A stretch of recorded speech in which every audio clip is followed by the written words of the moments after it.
The Tale of the Toilet, written by Veena Prasad, illustrated by Greystroke and published by Pratham books. It's a big job. It's number one priority. And number two is pretty important too. Because you can never ignore nature's call. So when you gotta go, you gotta go. Some people can do their business inside their houses. Some have to go outside. Some pour water after it's done. Others need not. It's different in different parts of the world, just as it was different at different times in history. Toilets of the past. A long time ago, more than 3,000 years ago, the people of Indus Valley had beautiful houses with toilets built inside them. People could finish their business in privacy and pour a bucket of water which would flush the waste down a drain.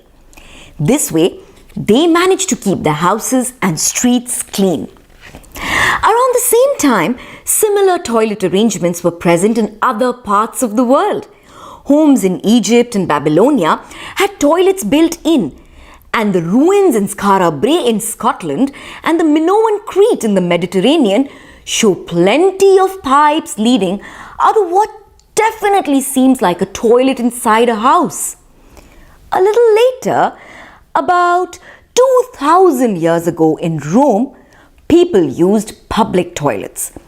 A long slab of stone had keyhole-shaped cuts at interval.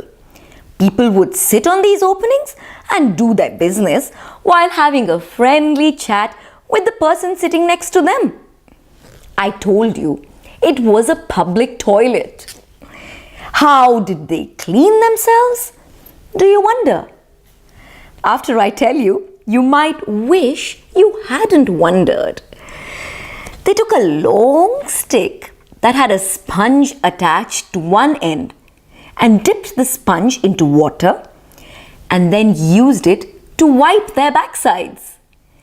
After they felt clean, they simply handed the stick over to their neighbor, who dipped it in water and used it again.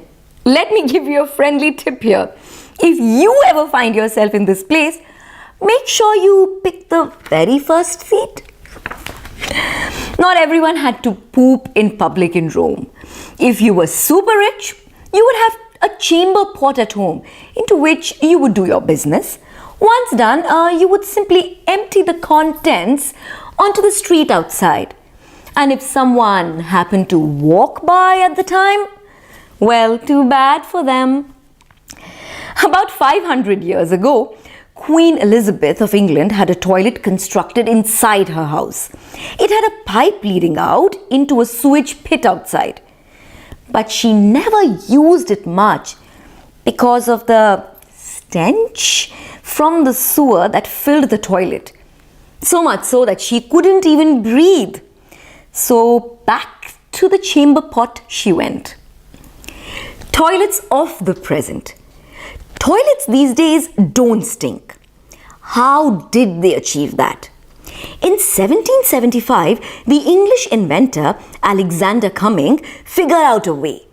Instead of using a straight pipe to connect the toilet to the sewage line, he made it S-shaped. This made sure that while the poop and the pee and the water can go down the drain, no smell can come back up. Have you noticed that a little water always stays in the toilet even after flushing? That's what creates the seal that prevents the foul smell from entering the room through the drain. Just like olden time, different parts of the world today have different kinds of toilets. Some places don't have toilets at all. Some toilets are made for sitting, some are made for squatting. Some have a bucket with water for flushing. Others have a tank filled with water and a handle that releases the water. Some toilets have paper to wipe the backside. Some have a tap or a bucket of water to wash up. There are some toilets that don't use water at all, like the ones on a plane, With all the turbulence, you certainly don't want any water in the toilet bowl. The waste is removed by a powerful vacuum and stored in a tank below. After the plane lands, the waste is disposed of. There are also waterless toilets on the ground. They're designed and built for places without easy access to water, such as remote villages in Tamil Nadu and Maharashtra. They have been working well. So, wouldn't it be a good idea to have such toilets everywhere? Because the less water we use and the less sewage we create, the better for the planet, right? Toilets of the future. How do you make a waterless toilet? The first step is to make sure that you don't let the urine and the feces mix. No, it's not as gross as it sounds. It just needs the pot to be designed in a clever way. Like having a sloping bamboo mat act as a sieve that will allow the wastewater to pass through but can hold the poop and send it to a different pit. Since urine by itself is not harmful, it's only the bacteria that collect on open urine that cause the smell and the hazard, it can be safely let into the ground to put to use. Here's how. Hydrogen can be separated from the urine and used to fuel a generator. Urine also has nitrogen, phosphorus and potassium that are great ingredients for a fertilizer. Now that urine is taken care of, what do we do with the solid waste? Well, if it's properly mixed with ash and grass and allowed to rest in a pit, millions of bacteria will break it down into perfectly useful compost for agriculture. These toilets will help us build a world where there's no waste. Instead, it is turned into something of use. If all houses in a city have such toilets, no sewage comes out of them. No expensive sewage treatment plants are necessary, and no sewage will flow through the drains into lakes and rivers. What a great future for everyone!